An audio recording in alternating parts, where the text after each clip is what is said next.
What is up, y'all? My name is Nori and welcome back to my channel.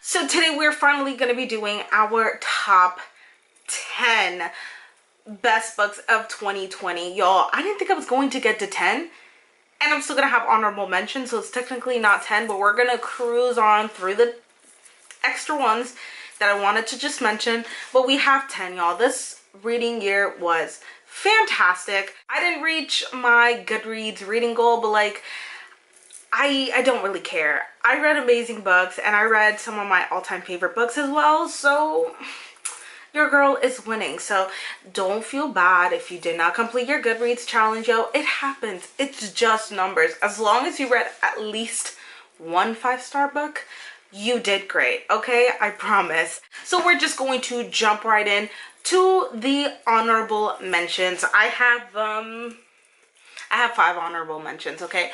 I tried, but like I needed to mention these books because oh my god, they were incredible. So the honorable mentions of my favorites, it is All Boys Aren't Blue by George M. Johnson.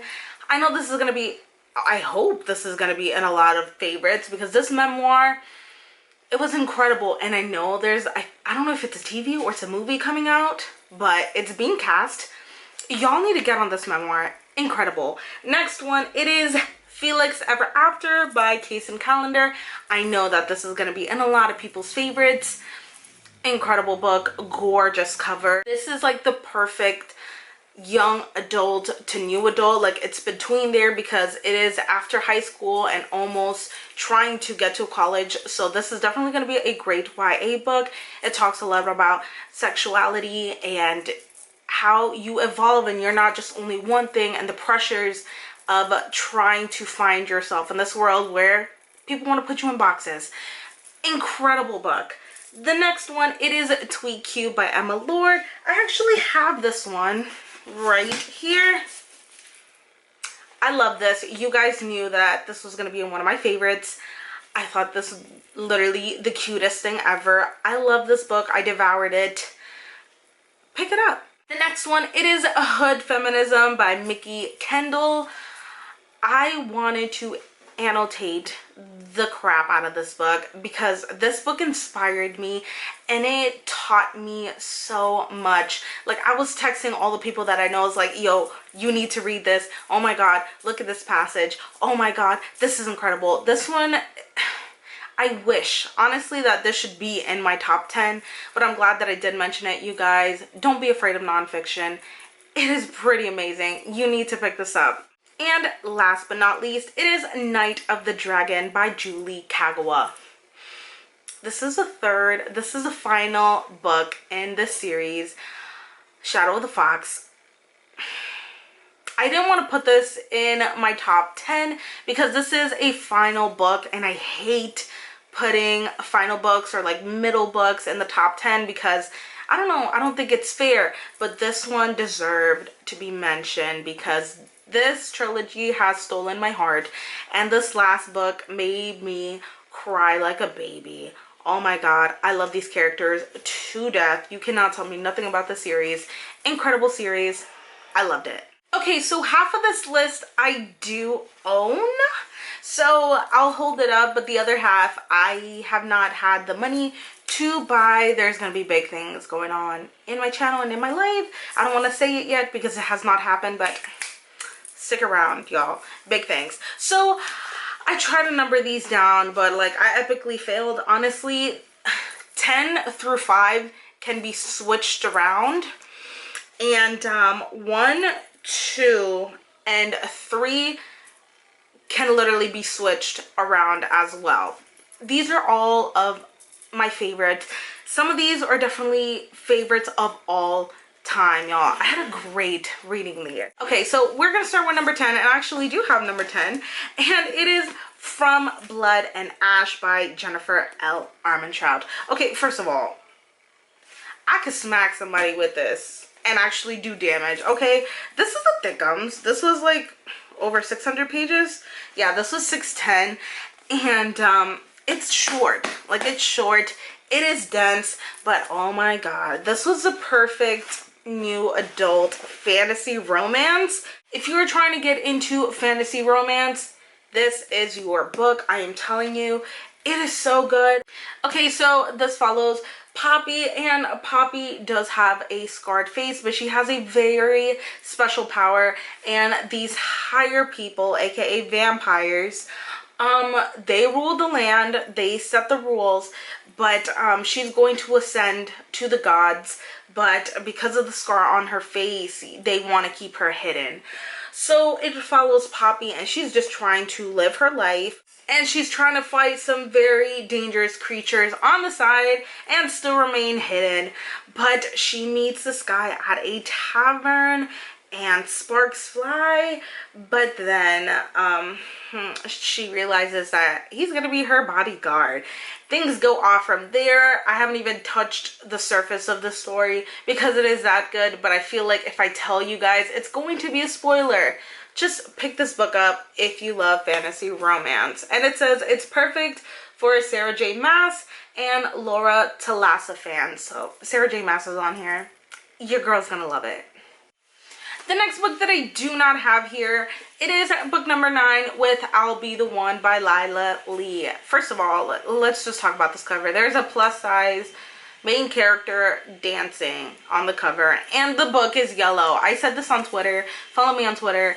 I need more yellow books in my life because, my God, they're gorgeous. And I don't have enough yellow books. I really don't. So I need all the yellow books. And first of all, this book is giving me life. So this follows Sky.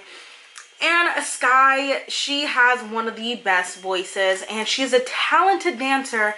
But her mom just brings her down constantly, and she doesn't want her to dance because Sky is a plus size main character. She is fat, and she's just tired of her mom putting her down. She's tired of her mom, you know, making her feel so bad about herself. So she goes against her wishes to go to this K-pop competition.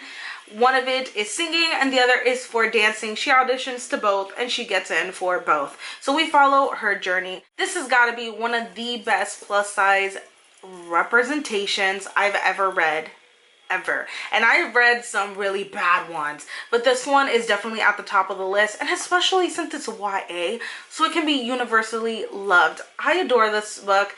Besides being a fan of K-pop, I love this character. She had to go through so much. She had a good character development. You know, it was very body positive. Everything that I love in a book, contemporary book, it had it. I love it. Please pick it up. Coming up with number 8 is one that I do not have yet, but I will own very soon, like all of these on the list. It is Clap When You Land by Elizabeth Acevedo. We are not surprised that Elizabeth Acevedo is on my top 10 list because all of her books are incredible. She is definitely top 3 favorite authors of all time, and I owe her so much, especially because where is it? Especially because this is one of my favorite books of all time. This is, I can easily say that this is top 3 favorite books of all time. This book literally changed my life, and I'm very grateful to her. But we're talking about Clap When You Land. This was very hyped when it came out, and it's another poetry told story, and it's about 2 sisters, and they don't know that they have the same father, but when the father travels on plane, the plane actually crashes, which is based off of true events, and their lives kind of connect through that secret. And the writing is so exquisite. Like, this book starts off in Dominican Republic, and the way that she describes just the author stepping onto the floor, I can feel it. I can feel the breeze. I can smell the sea. It's just, oh my God, Elizabeth Acevedo is magical. Her writing is 100% worth it, and if you have not picked up any of her books, I don't know what you're doing. Please pick her up. Coming out number 7, it is Take a Hint, Danny Brown by Talia Hibbert. Get a Life, Chloe Brown was one of my favorite romances of last year, and we're not surprised when another yellow book comes into my life and seals my heart. If you have not heard of Talia Hibbert, you must not be a romance fan, because she is an excellent romance writer. There is so much representation here. She always goes out, and this book has like the best angst, and it has very sexy scenes. And this follows Danny, and you know, she just wants to get laid. And her friend Safid right here, he is the main guard in her university where she teaches. But one day this fire drill has gone wrong, and Danny gets stuck in an elevator, and Safid goes all out because he's had the longest crush on her for like the longest time, rescues her from the elevator, and instead of letting her walk, he literally picks her up like this, and everybody's filming, and it is the cutest thing ever. So it blows up, and both of these two can benefit from that fake dating relationship. It is awesome, incredible. It has bisexual representation. It has incredible mental health representation. I love this book. I will, honestly, I have not read a Talia Hibbert book that I have not given a 4.5 or 5 stars. Okay, I love her so much. Alright, so we are coming up to number 6, and I feel like I should have put this on higher, but like once you see like my top 5, you're like, okay, Nori, I understand. But like this book is incredible, and I was like this close to picking it up again and reading it because I love it so much. And I am talking about Legendborn by Tracy Deonn. This is the OwlCrate exclusive cover, but like the regular cover is just literally switched. This one's blue and this one's red, and the colors are a little bit darker. This cover is incredible. Okay, I fell in love with this story so much. One of the best YA fantasies that I have read in a long time. Now we do have another YA fantasy here, which I think is the best YA fantasy that I have read like ever, but this one comes very close to that one. But what can I even say about this book? Like, just thinking about it makes me just want to stop the camera and start reading it again, because I need the second book. There has been no date, no cover, no name, and it's already like highly anticipated because I need the second book. So this follows 16-year-old Bree. Shouldn't it be Bree, right? Oh my god, it is Bree. A chaotic mind. I actually remembered her name. Y'all, I have trouble remembering names. I don't know why. I can tell you detail by detail, but like names kind of escape me. But yes, this follows Bree, 16-year-old, and Bree's mom dies in a very suspicious way according to her, and she wants to go to the university and find some answers. But on the first night there, she discovers a magical attack which she shouldn't even be able to see. We follow her story. It almost reminds me of like a dark academia, and it has a competition. Okay, those are like, I'm throwing out keywords so you guys can get hyped, because this book is definitely worth it. Oh my god. And the undertones of this book, like the legend and the story, the history, oh my god, this was so rich. I loved this book, and I swear I want to bump it up, but like again, once you see like my top 5, you understand why like this one's 6, but definitely favorite. Another book that I own, we are talking about number 5 on this list, and this book deserves everything, and it is House in the Cerulean Sea by TJ Klune. I know that this is going to be on a lot of people's favorites because it is truly magical. Like, this almost feels like contemporary, because it almost feels like the characters are so known to you. Like, you know these characters by the end of this book, and I think that is one of those magical aspects. Now, this book, I know that this phrase is being tossed a lot, but it is true. This is like an adult reminiscent version of a series of unfortunate events. It has it has parallels. Like, you can definitely see where like the similarities are, but this is definitely a different book from that. But you guys know that A Series of Unfortunate Events is one of my all-time favorite series. I want to just buy all the books and sit down and read them. So if you do want to see a reading vlog, please let me know, because I've been dying to do that, but like, I don't know.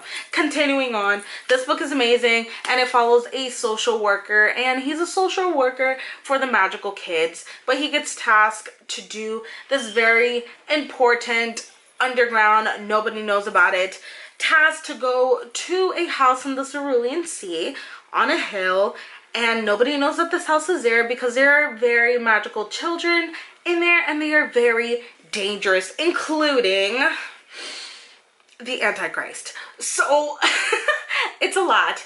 It is beautiful. It is magical. It has a lot of representation. I think about this book and like, I'm just cheesing with joy.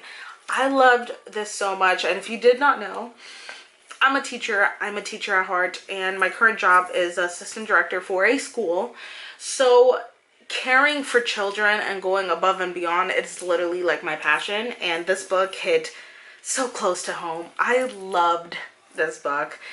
All-time favorite book. This is one of those books where it's like, oh my god, I can't wait to read this for the rest of my life. So good.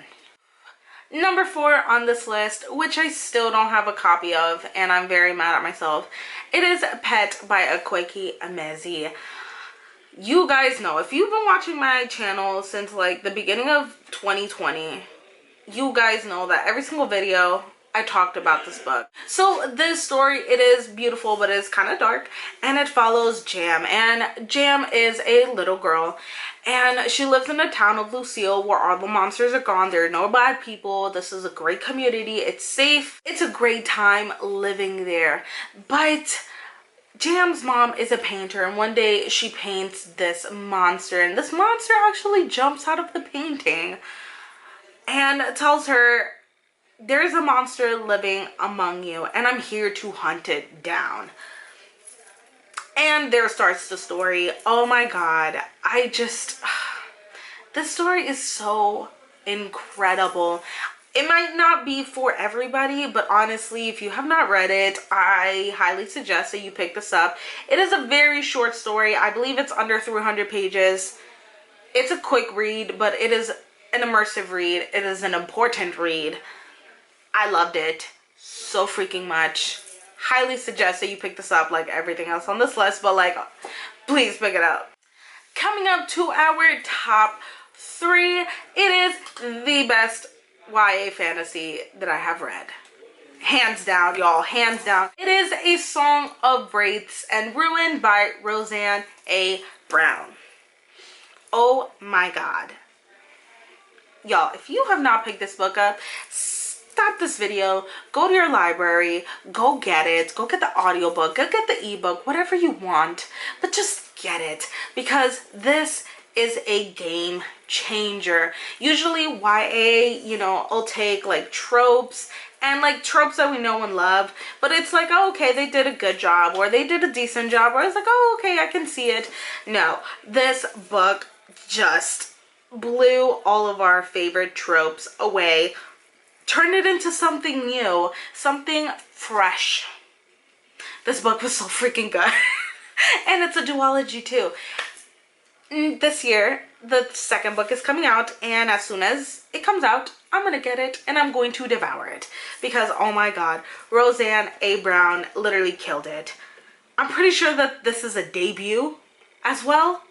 The power, you guys, oh my god, this was so cool. This is an African inspired fantasy, and there is this family. There is an older brother, middle, and a little sister. They're trying to cross the border into a better life, but the little sister actually gets kidnapped by higher power, or practically a god, and this god tells him, hey, I'm gonna need you to go kill the princess, and if you don't, then I'm gonna keep your sister. So he goes off and tries to get into the kingdom to kill the princess, but on the other side, we're following the princess, and she comes up with a scheme to get all of these bachelor men and have them compete for her heart. But what they don't know is that she's literally planning to kill the winner. So these two are literally planning to kill each other. It's fantastic. Oh my god, I loved it so much. Please pick this book up. I was just so blown away. Like, as soon as I read it, I went on Twitter, I went on Goodreads, I went on Instagram. I just blew that book up.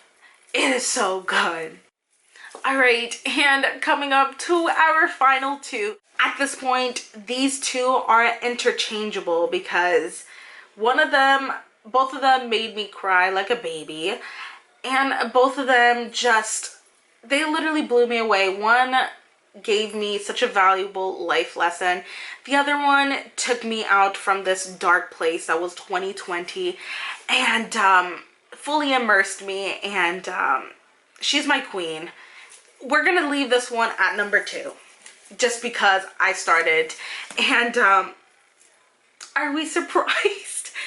You guys know, yeah, I don't like using the Sarah J. Maas trash, but like, I'm Sarah J. Maas trash. Everything that she will write, I will read. There's no ifs, ands, or buts. I will read anything that she writes because she has the power to take my mind away from everything and just leave it in here. Like, I'm focused. I don't want to do nothing else but read. Like, as you can see, I started tabbing and I just couldn't because I was just devouring this book. Incredible. There's a scene right here. You know what? I'm gonna put spoiler alert because this is kind of like a spoiler, but I needed to mention this. There is a scene, I'm not gonna say in the middle or in the end or in the beginning, but there's a scene right here that reminds me of In and Out. I'll put the scene right here. Sing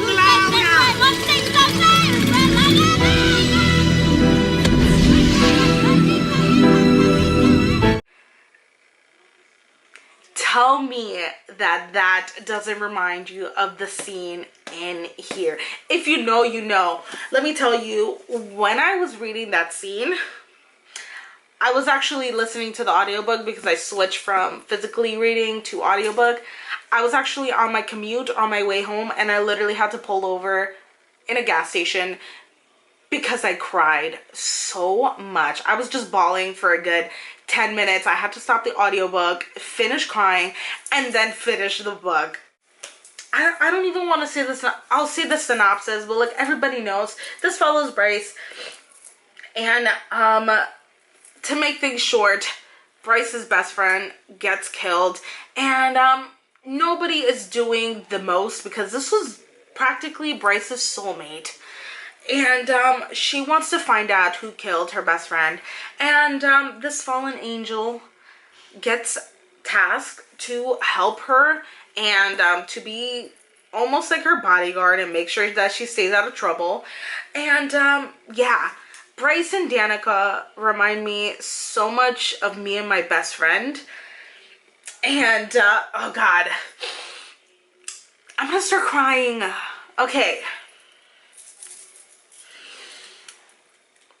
I'm over here trying not to cry, but like, this reminded me of my best friend. And even in the end of the book, see, I'm trying not to cry because I'm remembering the stupid scene, but this book is special and I love it. It's my favorite. All right, and we are down to the last one. This was shocking because I read this book, I think it was like the second week of December, and it kind of just swept all of these other books and be like, this is an all-time favorite.